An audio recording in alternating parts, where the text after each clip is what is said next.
A new study is actually raising serious concerns about how microplastics may affect our hearts. Researchers analyzed arterial plaque from 258 patients. I don't know why not 260, but Wow. 258 patients, 258 undergoing surgery for blocked neck arteries, the carotids. They found microplastics in 60% of those samples.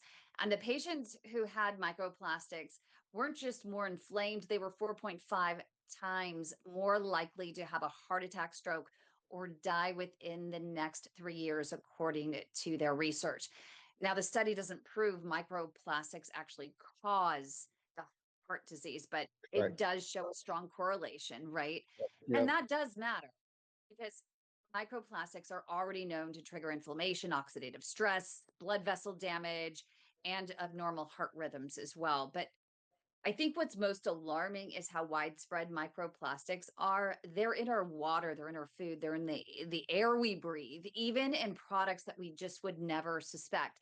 And some studies have actually found enough nanoplastics in human organs to form an entire spoon. Now, in Wow. this new research, I know, right? Most of the particles found in arteries were polyethylene, the plastic used in water bottles and packaging, and PVC, which to me is really concerning, used in pipes and medical devices. So, scientists think that these particles may bind to fat molecules, allowing them to become trapped in arterial plaque.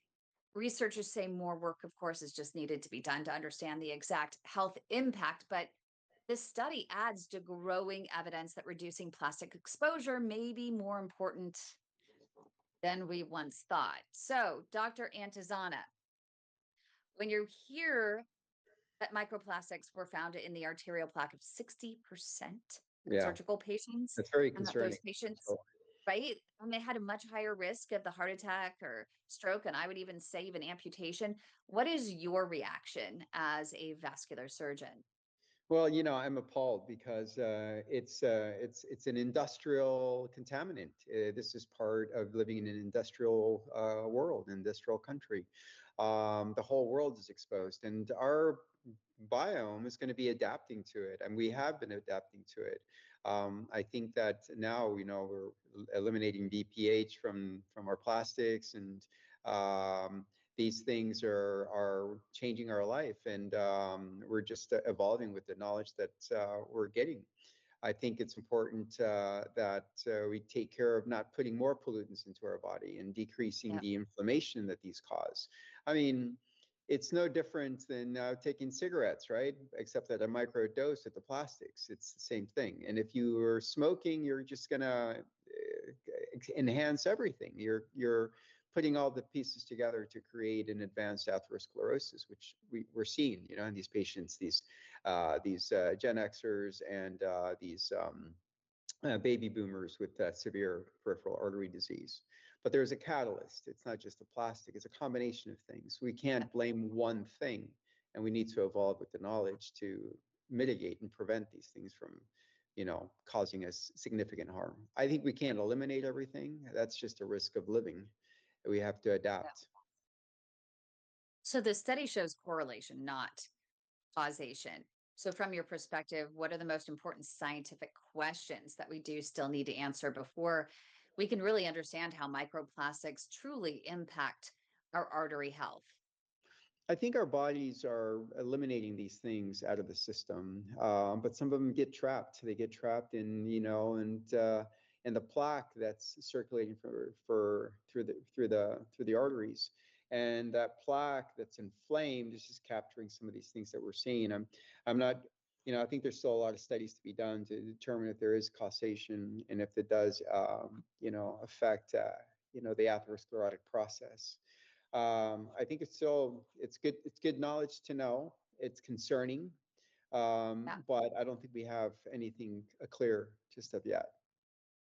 So, with all of these microplastics in our food and our water and our environment, any practical guidance that you offer your patients who want to reduce their exposure or protect their cardiovascular health? Well, Eating habits are so important. I think we're going to be talking about this shortly. Is the use of extra virgin olive oil, and that mitigates inflammation tremendously. And we're seeing this historically in the areas of high consumption of EVOO.